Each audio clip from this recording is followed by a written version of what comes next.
अन्य संपत्ति मिलाकर उनके नाम अनुमानित कुल 10,000 करोड़ रुपए की प्रॉपर्टी थी। रतन टाटा की वसीयत पर अमल करने का जिम्मा अपनी सौतेली बहनों शिरीन और डायना जेजीभॉय के साथ साथ वकील दारायस खंबाटा और अपने करीबी दोस्त मेहली मिस्त्री दिया गया है। टाइम्स ऑफ इंडिया के अनुसार वसीयत में उनके भाई जिमी टाटा और सौतेली बहनों शिरीन और डीनना जेजीभॉय सहित करीबी पारिवारिक सदस्यों के लिए प्रावधान किए गए हैं। टाटा के वफादार घरेलू कर्मचारी जैसे कि उनके रसोइये राजन शॉ और बटलर सुब्याह भी इसमें शामिल हैं, जिन्होंने उनके साथ दशकों तक सेवा की है। कई मीडिया रिपोर्ट्स में कहा गया कि रतन टाटा के करीबी दोस्त शांतनु को वसीयत में कुछ नहीं मिला, पर ये सच नहीं है। टाटा के कार्यकारी सहायक और विश्वास पात्र शांतनु नायडू को भी वसीयत का हिस्सा बनाया गया है। रिपोर्ट के मुताबिक टाटा ने शांतनु द्वारा शिक्षा के लिए लिया गया पर्सनल लोन माफ कर दिया गया है और शांतनु के सभी कारोबार गुडफेलो में अपनी हिस्सेदारी छोड़ दी है। यानी जो पैसे शांतनु की कंपनी को रतन टाटा ने दिए थे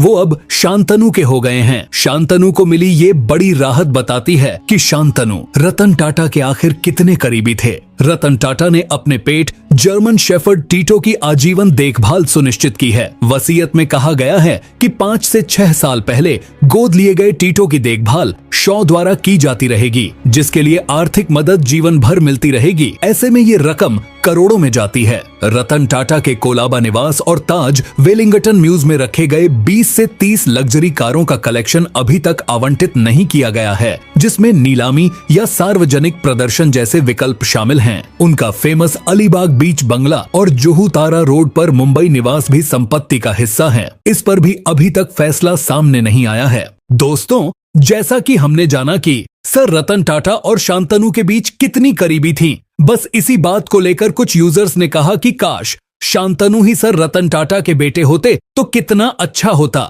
ऐसा होता तो वही आगे टाटा ग्रुप को संभालते। दोस्तों, ये सब बातें लोग भावुकता में बोलते हैं, पर ये तो सच है कि रतन टाटा और शांतनु के बीच का प्यार देख हर कोई ये मानता है कि दोनों की दोस्ती को लोग हमेशा याद रखेंगे। आइए अब जानते हैं कि आखिर रतन टाटा जी के धर्म में अंतिम संस्कार में शरीर को गिद्धों को क्यों खिला देते हैं। इस वक्त जिस गिद्ध को आप स्क्रीन पर देख रहे हैं, ये गिद्ध भूख से तड़प रहा है और इसे इंतजार है एक पारसी व्यक्ति के शरीर का जिसे खाकर ये अपना पेट भर सके। और ये है वो लोग जो एक पारसी व्यक्ति के शरीर को इस गिद्ध को खिलाने वाले हैं। हम समझ सकते हैं ये सुनने में काफी डरावना है, पर ये सच है। सर रतन टाटा पारसी धर्म से आते थे और पारसी धर्म में एक परंपरा सदियों से चली आ रही है, जिसमें यदि कोई पारसी व्यक्ति इस दुनिया से चला जाता है तो पारसी लोग उसके शरीर को लाकर गिद्धों को खिला देते हैं। ये सुनने में जितना डरावना है, इसके पीछे का सच उससे भी ज्यादा डरावना और रहस्यमयी है। इस डॉक्यूमेंट्री में आपको सब जानने को मिलेगा,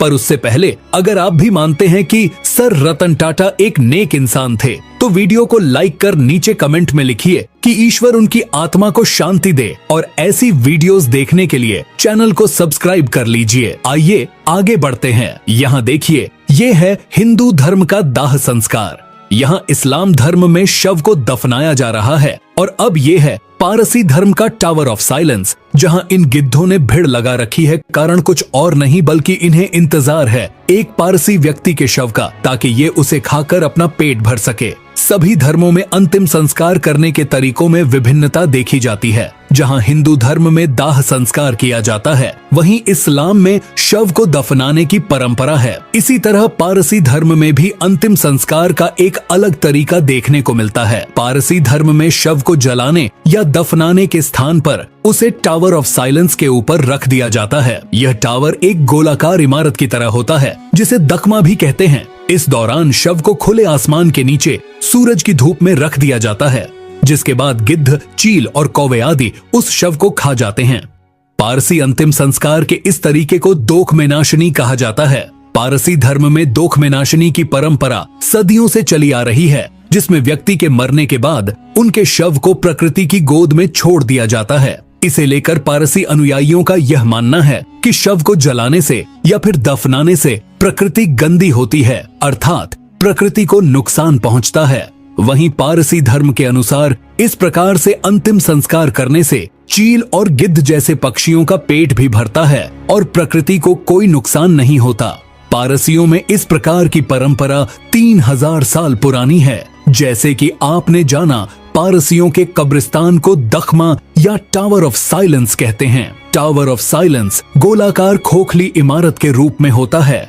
किसी व्यक्ति की मौत के बाद शव को नहला धुलाकर टावर ऑफ साइलेंस में खुले में छोड़ दिया जाता है। पारसियों की अंत्येष्टि की इस प्रक्रिया को दोखमेनाशिनी कहा जाता है। इसमें शवों को आकाश में दफनाया जाता है, यानी शव के निपटारे के लिए उसे टावर ऑफ साइलेंस में खुले में सूरज और मांसाहारी पक्षियों के लिए छोड़ दिया जाता है। आमतौर पर तो पारसी समुदाय अंतिम संस्कार के लिए टावर ऑफ साइलेंस में शव को खुले में छोड़ देते हैं और गिद्ध जैसे मांसाहारी पक्षी उस शव का मांस खा लेते हैं। लेकिन गिद्धों की आबादी तेजी से घटने से पारसी समुदाय के अंतिम संस्कार यानी दख्मा को करना आसान नहीं रह गया। गिद्धों की प्रजातियों की आबादी पिछले कुछ सालों में करीब 99% तक घटी है। गिद्धों की आबादी घटने से मुंबई में रहने वाले कई पारसी अपने प्रियजनों की मौत के बाद उनके शवों के सम्मान पूर्वक निपटारे को लेकर चिंतित थे। नई पीढ़ी के कई पारसी नहीं चाहते कि उनके प्रियजन का शरीर कई दिनों तक खुले में रहे। अंग्रेजों के समय से पारसियों की जन्म, मृत्यु और शादी के रिकॉर्ड रखने वाली पर्सियाना मैगजीन के मुताबिक साल 2018 में कुल 720 पारसियों की मौत हुई थी। इनमें से 647 का अंतिम संस्कार दख्मा से हुआ, जबकि 73 पारसियों को दफनाया गया था। मुंबई में पारसियों के पास अब अंतिम संस्कार के 3 विकल्प हैं। पहला, पारंपरिक दख्मा यानी टावर ऑफ साइलेंस के जरिए अंतिम संस्कार करना। दूसरा, शवों को दफनाना। तीसरा, शवों का दाह संस्कार करना। आपको जानकर हैरानी होगी कि साइरस मिस्त्री के निधन से करीब 2 महीने पहले उनके पिता की मृत्यु हुई थी।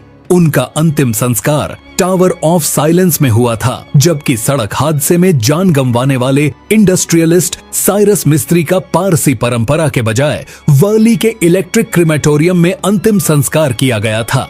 रतन टाटा का अंतिम संस्कार वर्ली स्थित शमशान घर में दाह संस्कार के जरिए किया गया। पर ऐसा क्यों किया गया? इसके पीछे जे.आर.डी. टाटा की एक कहानी है जिसे सुनकर आपकी आंखें भर आएंगी। आइए जानते हैं उस घटना के बारे में जिसकी वजह से सर रतन टाटा का अंतिम संस्कार पारसी परंपरा यानी दोखमेनाशिनी से नहीं किया गया। 1980 के दशक में जे.आर.डी. टाटा ने अपने भाई बी.आर.डी. टाटा के निधन के बाद मुंबई के म्युनिसिपल कमिश्नर जमशेद कांगा से पूछा था कि उनके भाई के अंतिम संस्कार के लिए मुंबई में कौन सा शमशान घर बेहतर रहेगा। दरअसल प्रसिद्ध उद्योगपति होने की वजह से उनके अंतिम संस्कार में कई गणमान्य लोग आने वाले थे, इसलिए एक ऐसी जगह चाहिए थी जहां लोग एकत्रित हो सके। पर उस समय कुछ शमशान घर बंद थे और उन्हें अपग्रेड किया जा रहा था, जबकि बाकी जर्जर हालत में थे। इस स्थिति से निपटने के लिए दादर में एक शमशान घर को साफ कराया गया। लेकिन जब म्युनिसिपल कमिश्नर जमशेद कांगा जे.आर.डी. टाटा को सांत्वना देने वहां गए तो जे.आर.डी. टाटा ने उनसे कहा कि मुंबई में शमशान घर की सुविधाएं और बेहतर होनी चाहिए। ये बात कमिश्नर को काफी बुरी लगी। उसके बाद मुंबई के कई शमशान घरों में से वर्ली में स्थित शमशान घर में काफी जगह थी और साउथ मुंबई में होने की वजह से पारसियों के लिए सुविधाजनक था। कांगा ने वर्ली में ही एक प्रेयर हॉल बनाने की योजना बनाई, लेकिन इससे पहले कि प्रोजेक्ट शुरू हो पाता उनका ट्रांसफर हो गया। जमशेद कांगा ने ये मिशन छोड़ा नहीं और मुंबई में प्रभावशाली पारसियों के साथ मिलकर अंतिम संस्कार के वैकल्पिक तरीके की मांग के साथ मृतकों का सम्मान के साथ निपटान नामक कैंपेन चलाया। तब कांगा ने कहा था, टावर ऑफ साइलेंस सिस्टम ठीक से काम नहीं कर रहा है और हमें विकल्प की जरूरत है। इसके अलावा भी कुछ तरीके होने चाहिए जिससे हम अपने प्रियजनों को अंतिम विदाई दे सके। एक प्रस्ताव टावर ऑफ साइलेंस के पास ही शमशान घर बनाने का भी रखा गया, लेकिन पारसियों की सबसे बड़ी रिप्रेजेंटेटिव बॉडी बॉम्बे पारसी पंचायत यानी बीपीपी ने इसे स्वीकार नहीं किया और उसके बाद वैकल्पिक अंतिम संस्कार का रास्ता अपनाने वालों को यानी जिन पारसी लोगों ने अपने प्रियजनों का अंतिम संस्कार टावर ऑफ साइलेंस में न करके दाह संस्कार का सहारा लिए, उन्हें पारंपरिक पारसियों का विरोध झेलना पड़ा। दरअसल टावर ऑफ साइलेंस के जरिए शवों के अंतिम संस्कार करने वालों को ही वहां बने प्रेयर हॉल में प्रार्थना की इजाजत दी गई। जिन लोगों ने शवों को कहीं और दफनाया या जलाया था, उन्हें टावर ऑफ साइलेंस के प्रेयर हॉल में जाने से रोक दिया गया। कहीं और शवों को दफनाने और जलाने वाले 2 पारसी पुजारियों पर भी प्रार्थना हॉल में जाने पर रोक लगा दी गई। इसके बाद साल 2015 में पारसियों के एक समूह ने म्यूनिसिपल कॉरपोरेशन के साथ मिलकर मुंबई के वर्ली में पारसियों के लिए एक शमशान घर बनवाया, जहां सर रतन टाटा जी का अंतिम संस्कार पूरे राजकीय सम्मान के साथ